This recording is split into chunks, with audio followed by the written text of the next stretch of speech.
प्यारे बच्चों, my dear children, बच्चों, क्लास 10 के परीक्षार्थियों, आपकी तैयारी ठीक चल रही होगी। मैं पूरा होप कर रहा हूं कि आप बोर्ड परीक्षा की तैयारी भली भांति करते होंगे। Very good. और बच्चों, ये भी आपको पता होगा कि इस बार सीबीएसई 2 चरण में एग्जाम लेने वाली है। पहला चरण जो नवंबर दिसंबर में और दूसरा चरण मार्च में। इस बार ऑब्जेक्टिव क्वेश्चन पर अधिक ध्यान देना है। 1 मार्क क्वेश्चन पर एमसीक्यू क्वेश्चन अधिक पूछे जाएंगे। डीएवी स्कूल में पढ़ने वाले विद्यार्थियों के लिए अभी जो first term exam, mid term exam जो होने वाले हैं, हाफ ईयरली एग्जाम यानी सितंबर मंथ में, उसमें प्राय सभी क्वेश्चन 1 मार्क क्वेश्चन रहेंगे। एमसीक्यू क्वेश्चन रहेंगे, मल्टीपल चॉइस क्वेश्चन प्राय सभी सब्जेक्ट में रहेंगे। 1 मार्क क्वेश्चन एमसीक्यू। तो बच्चे, घबराने की बात नहीं है। हाँ, इतना जरूर है कि बच्चे लॉन्ग क्वेश्चन पूछ जब जाते हैं तो बच्चे आसानी से क्वेश्चन आंसर याद कर लेते हैं, समझ जाते हैं। लेकिन 1 मार्क क्वेश्चन के लिए थोड़ा आपको बुक पढ़ना पड़ेगा। कहीं से क्वेश्चन किसी भी जो आपको चैप्टर जो पढ़ने हैं, जो पोर्शन पढ़ने हैं, जो चैप्टर हट गया, जो डिलीट हो गया है, सीबीएसई ने जो चैप्टर हटा दिया है, उन चैप्टर को छोड़कर जो चैप्टर पढ़ने उसमें वे चैप्टर आपको थॉरली पढ़ना पड़ेगा, ताकि you can attempt almost all the questions and you have to study thoroughly every topic. You have to go through every topic, every line of the chapter, so that you can attempt almost all the questions. तो बच्चे, social science subject में मैं कुछ important question मैं बताने जा रहा हूँ। इसमें ज्योग्राफी में आपको पता है कि मिड टर्म एग्जाम में जो फर्स्ट टर्म एग्जाम होने वाले हैं सीबीएसई का, उसमें आपको 3 चैप्टर पढ़ने हैं ज्योग्राफी में। जैसे chapter 1 resources and development, chapter number 3 water resources and chapter 4 agriculture. Right. मैं चैप्टर 1 से 1 मार्क क्वेश्चन आपके लिए कुछ मैं यहाँ बता रहा हूँ, क्वेश्चन और आंसर के साथ। तो I am writing here some expected questions with answer. 1 mark question मैं यहाँ पर ऑप्शन नहीं दे रहा हूँ, डायरेक्ट मैं आंसर लिख दूंगा। और यदि ऑप्शन वाला जब क्वेश्चन पूछा जाएगा एमसीक्यू, तो उसमें यदि आप ये सभी क्वेश्चन आंसर आप देखे रहेंगे तो मैं होप करता हूँ कि आप आसानी से सभी क्वेश्चन का जवाब आप दे सकते हैं। तो मैं geography chapter 1 resources and development,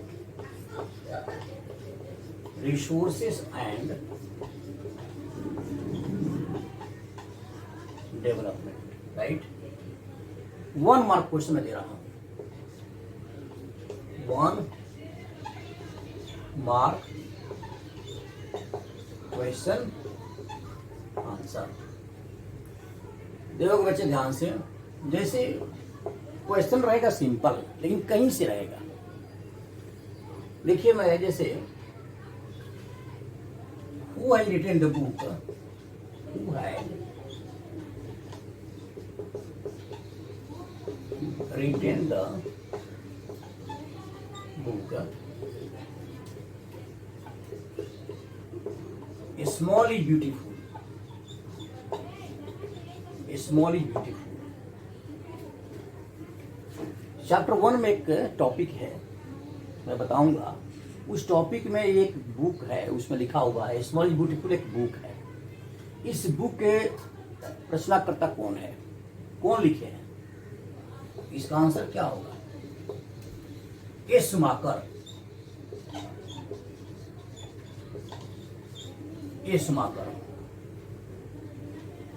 ये शुमाकर जो है वे लिखे हैं। गांधी फिलोसफी लेते हुए गांधी जी बोले थे कि जितने रिसोर्स है हर एक व्यक्ति के लिए काफी पर्याप्त resources are enough for everybody, but not enough for anybody is grid.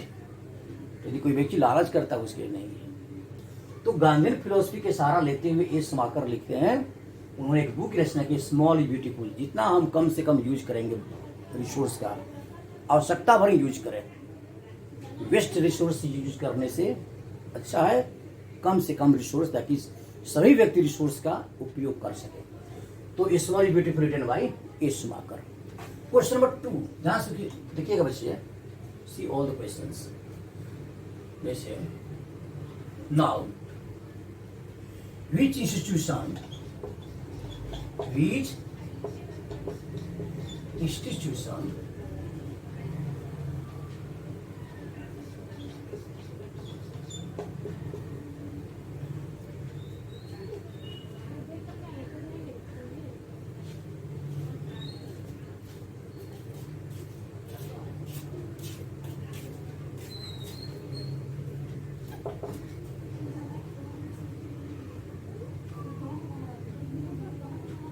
advocated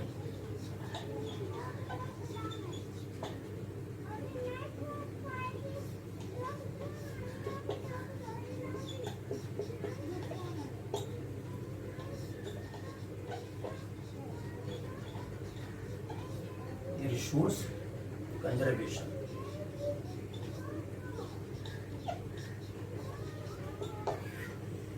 Which institution that advocated for first time for resource conservation? कौन सी संस्था जो है वह रिसोर्स कंजर्वेशन के लिए एडवोकेट की? तो इसका आंसर क्या होगा? इसका आंसर होगा club of Rome. Club of in 1869, 1968,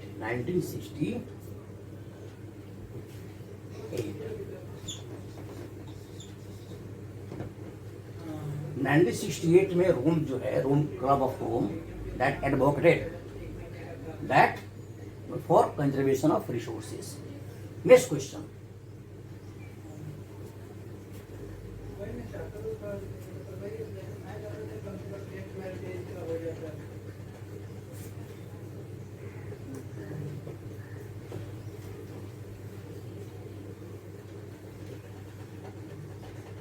question number 3,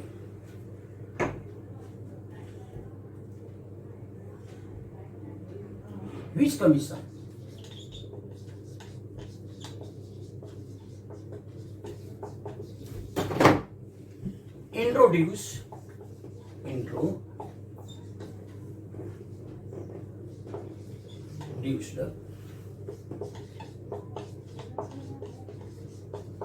the concept of sustainable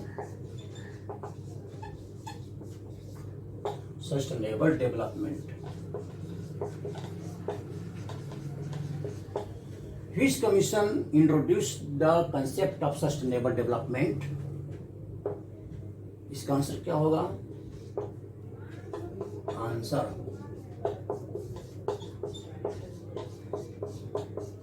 ब्रटलैंड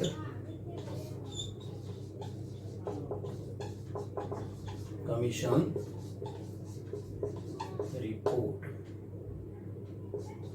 1987। Brundtland commission report 1987 में उन्होंने सबसे पहले सस्टेनेबल डेवलपमेंट जो कंसेप्ट है वो इंट्रोड्यूस किया। राइट, वेरी इंपॉर्टेंट क्वेश्चन बच्चे, ये सभी क्वेश्चन और इसका आंसर देखोगे। Next question,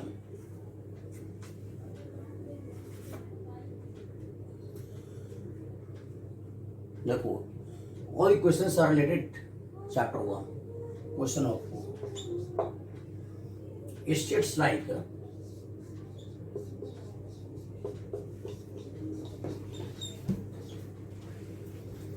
states like Madhya Pradesh, Rajasthan,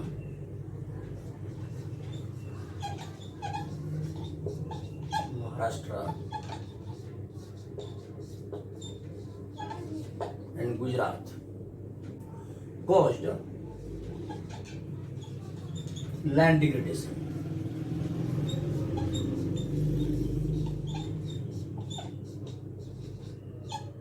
उसका मेन कारण, one reason, give one reason. Rajasthan, Gujarat, Maharashtra, Madhya Pradesh में लैंड डिग्रेडेशन का मेन कारण क्या है? Answer overgrazing, overgrazing. Various reasons can be given, multiple choice question. उसका आंसर क्या होगा? In the states of Maharashtra, Madhya Pradesh, Rajasthan, Gujarat, land degradation is mainly caused due to over grazing, right. Next question,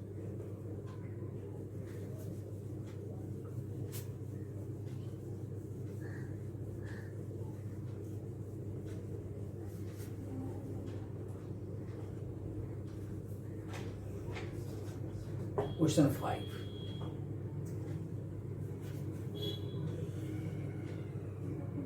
land degradation, what is the main reason? What is the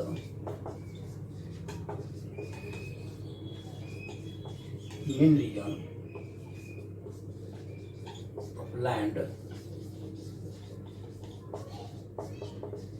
degradation in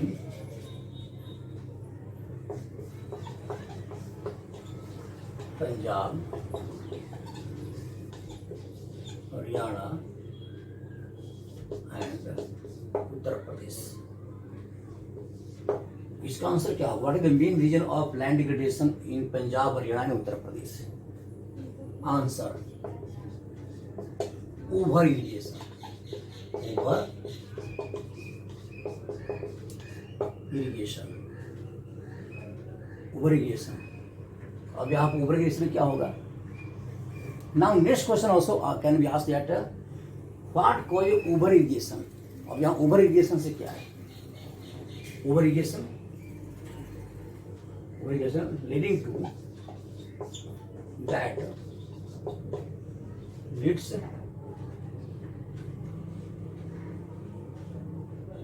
water logging,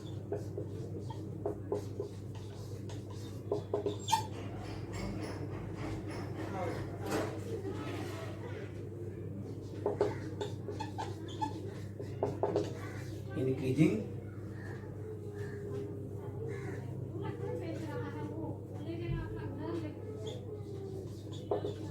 salinity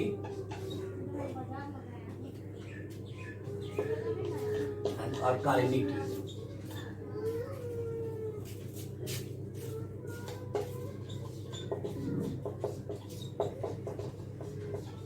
in the soil. Over irrigation leads to water logging. Over irrigation is the main reason for land degradation. और बीस over irrigation से क्या होता है? Water logging होता है। Water logging से क्या होता है? तो अल्कालिनिटी और अल्कालिनिटी की मात्रा बढ़ जाती है सॉइल में, जिससे सॉइल क्या होते हैं? Becomes infertile.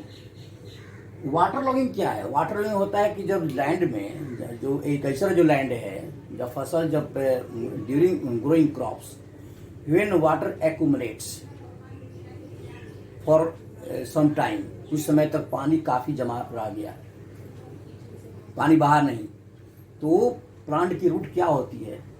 हवा का एक्सचेंज नहीं हो पाता है, दे नॉट गेट एयर, जड़ें कमजोर पड़ जाती है और जड़ें क्या होती है? बाद में डिस्ट्रॉयड हो जाती है। वाटर लॉगिंग का ये परिणाम होता है। तो अल्कालिनिटी और सैलिनिटी की मात्रा भी बढ़ जाती है, that makes soil very poor. तो इस तरह से यह मेन लैंड डिग्रेडेशन का मेन रीजन पंजाब, हरियाणा और उत्तर प्रदेश में। Now next question,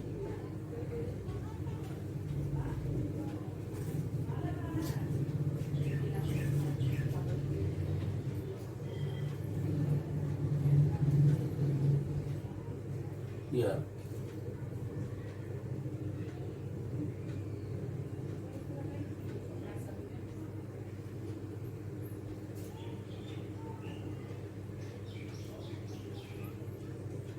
question number 6।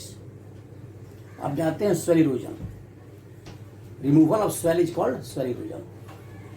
Now I am giving the term, what term is given?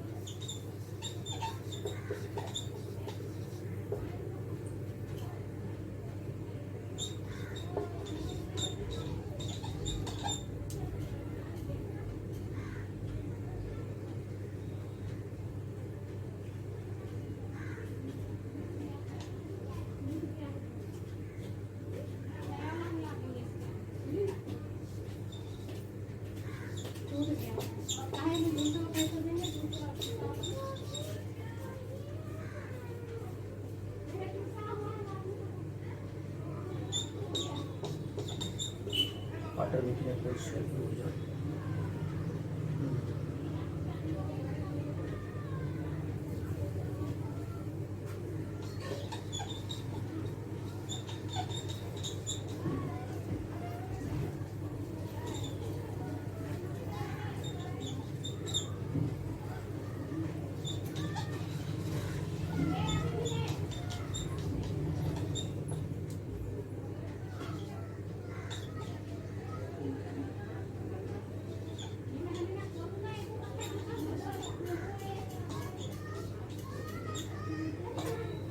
What term is given for soil erosion that causes land productivity, land causes land unproductive और poor fertility. इसका term क्या दिया हुआ है? जब soil erosion होता है तो लैंड क्या होता है? इनफर्टाइल हो जाता है. Soil becomes infertile or has very poor fertility in the soil. Due to continuous soil erosion. वह होता है बैड लैंड. इसे क्या बोलते हैं? Answer bad land. ठीक. Now the bad land. Next question, what is called the bad land? What is called the bad land in the Chambal basin? In the Chambal basin. Chambal basin का जो bad land है ये मध्य प्रदेश है. Chambal basin, ठीक है, MP. तो उसका उस बैड लैंड को क्या बोलते हैं? उसके बोलते हैं आंसर रवाइन. रवीन बोलते हैं. Ravine, right. Ravine. The bad land that is found in the Chambal basin in Madhya Pradesh is called ravine. Ravine क्या है कि ravine is a valley, deep valley that is formed by erosion of soil by river. जब नदी बहती है और नदी के द्वारा जब अधिक मात्रा में डीप वैली बनती है तो उसे बोलते हैं माने एग्रीकल्चरल लैंड में. In agricultural land when the river erodes the large fertile soil and due to erosion on large scale by river, a deep valley is formed that is called ravine. तो रवीन जो है ये Chambal river में जो badland बनती है उसे रवीन कहते हैं, right. Next question,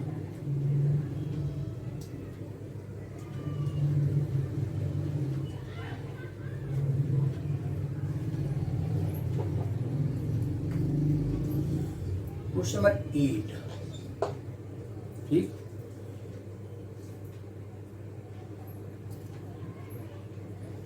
Now,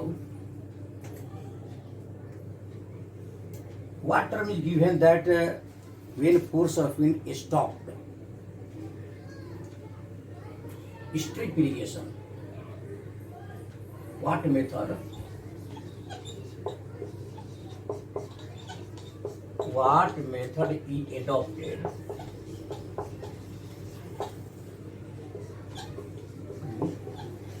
to stop wind force in desert area? In desert area.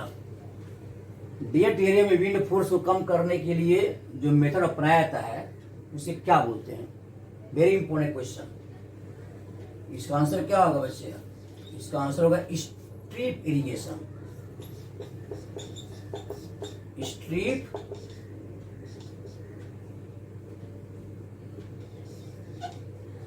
Strip cropping irrigation.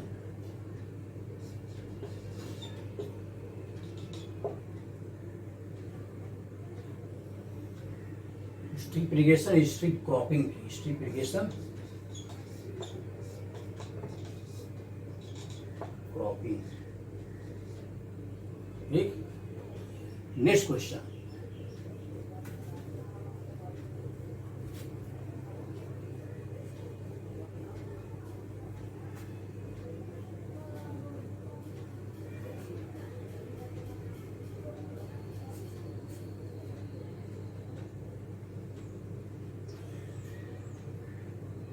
Question number 9, to what distance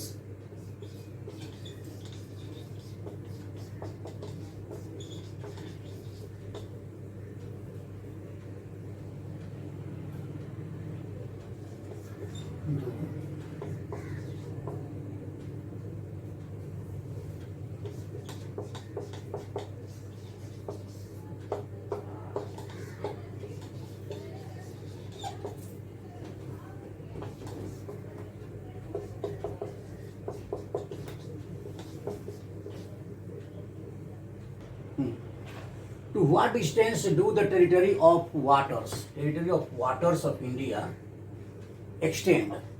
Right? The answer is 12 nautical miles. 12 nautical miles. इस 12 nautical miles के मतलब कि 22.2 kilometre, 22.2 kilometre 12 nautical miles होता है। 22 यानी 12 nautical miles तक जो है कंट्री जो है यह ओशन में अपना रिसोर्स का यूज कर सकता है। ठीक, now one question, very important question.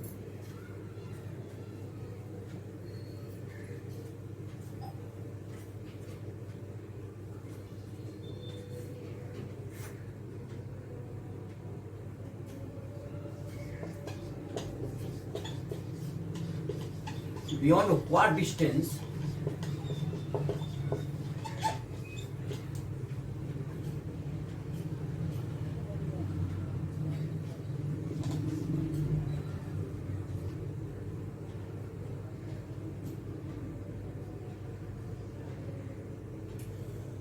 question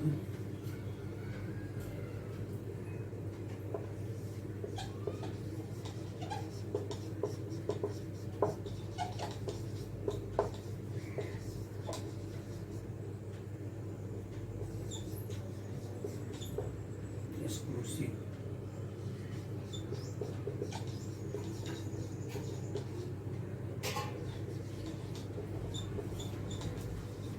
to what distance beyond economic zone no individual country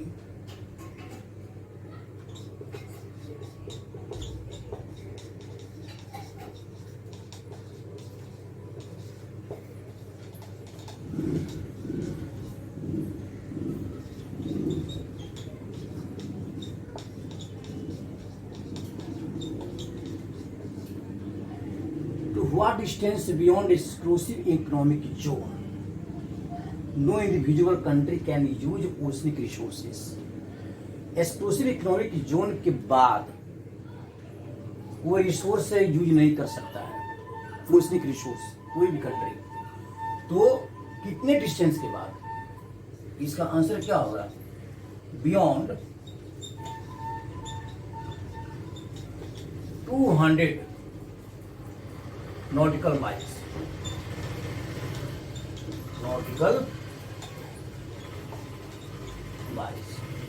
right. ये 200 नॉटिकल माइल्स है। लेकिन बच्चे यहाँ पर एक चीज ध्यान देने की बात है कि इंडिया के लिए कम से कम India has got right that India can utilise मैग्नी nodules. India has after the concurrence of international institution, ठीक है, तो इंटरनेशनल इंस्टीट्यूशन के सलाह के बाद इंडिया जो है वो मैग्नी नोड्यूल का यूज कर सकता है। इंटरनेशनल लेवल पर इंडिया को राइट मिला है कि इंडियन ओशन में मैंने 200 नॉटिकल माइल्स के बाहर भी जो मैग्नी नोड्यूल है उसका इंडिया जो है यूज कर सकता है, लेकिन यूनाइटेड नेशंस का यदि सहमति मिलता है तो। ठीक, तो ये सब दी I have given only 10 questions. After some I will in my next video I will give you some other important questions from chapter 1. It is not completed, it is incomplete. बच्चे देखोगे, ध्यान से पढ़ोगे और हो सके तो मेरे इस चैनल को सब्सक्राइब करने का प्रयास करोगे। थैंक यू बच्चे वेरी मच।